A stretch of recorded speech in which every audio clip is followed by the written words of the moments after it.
The Armageddon Expo is on in Auckland this weekend. It's a pop culture event, celebrates sci-fi, fantasy, a whole bunch of other stuff. And Kiwi actor Michelle Ang, the star behind Star Wars The Bad Batch, is one of the big names coming to Armageddon, and she's with me at the desk this morning. Michelle, good morning. Hi, nice to be here. Have to be very careful how you say that, Bad Batch. Especially with our accent, yes. So what happens at Armageddon? It's all kicking off this weekend. What actually happens there? It's basically a great opportunity for everyone who has their special niche fandom to wear their fandom loud and proud and meet other people who are into the same sort of properties that they are. People dress up, people sell their art, people meet other fans or meet stars of their favourite shows. So people come along and you sign autograph things and take photos with them, stuff like that? Yeah, but also there's a lot of fan interaction. So you might see someone else also dressed as your favourite character and have a chat and then become friends in the real world, you know? Ah. And are there any weird fans? Are there any creepy stuff? No. What's the weirdest thing you've ever been asked to do from a fan? Do they make you sign? I mean, I've left a voicemail as my character for a fan before, but I think the whole point of Armageddon is nothing is too weird. You find camaraderie in your weirdness, which is why it's a really fun, safe place. Yeah. Embracing the nerd as well. My brother-in-law's right into this. I think nerd is the new cool right now, actually. Yeah. Tell us about Star Wars. This was a Disney, Disney's obviously bought the IP and then has produced this Bad Batch series.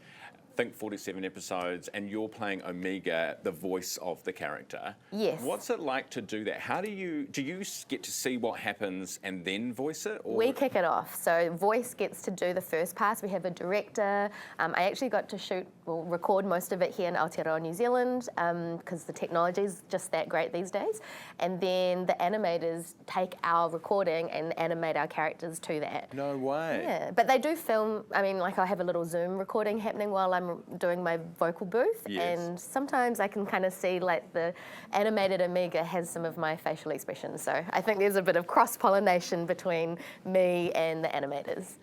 Are you live reading with your fellow actors? Sometimes, in really emotional scenes, the director likes to try and get me and D. Bradley Baker, who's an incredible American voice actor. He voices pretty much the rest of the cast of clones. He does, because the clones are all essentially, the same person genetically. Yes. So he does a really, really amazing job of giving each personality. So my job is easy because I just get to play one character.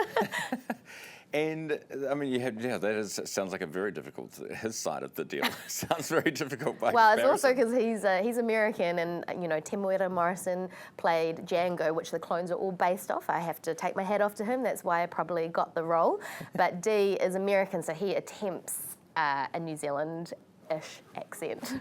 Do you how much more difficult is it to do a voice as opposed to traditional acting where your face is on camera, which is presumably what you would have started doing? Yeah, I'm definitely a live action actor. This is my first voice gig, and you're totally right. I am a control freak. Normally I get to use my face, use my body language. We've got costumes and positioning to help, but I can't control any of that for Omega. I just have to create the environment literally just with my voice. So sometimes it'll be a scene happening in a rainstorm, and the director will be it's raining really heavy, and maybe that would mean that I'd have to project more for my character to be heard. So I've got to imagine all of this and then try and capture it in a voice performance. So it's more difficult, I'd say. Do you get training, voice training for that specifically?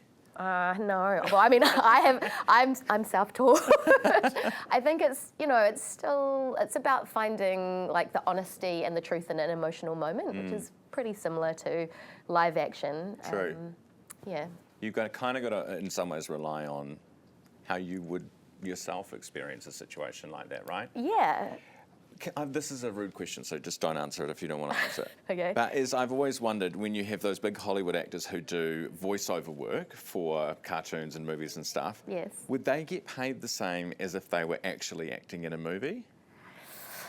Traditionally, I think voice acting in general has seemed like a lesser class of acting, which is totally not fair because I've just explained to you it's actually potentially harder. Yeah. I think in recent times, and especially if you're talking about A-list people have A-list negotiations, so probably they get something similar to, but it would probably be less days because they don't have to do take after take after take. You get in a recording booth, you'd probably smash out like a feature film pretty quick. Yeah. If you're big, you have a fee and they pay it no matter what you're doing, basically. Pretty much. Michelle, it's been lovely chatting to you. Thanks for coming in. Thanks for having me. And for anyone who wants to see you at Armageddon this weekend, they can go along and get tickets. Yeah, it's on Saturday, Sunday and Monday.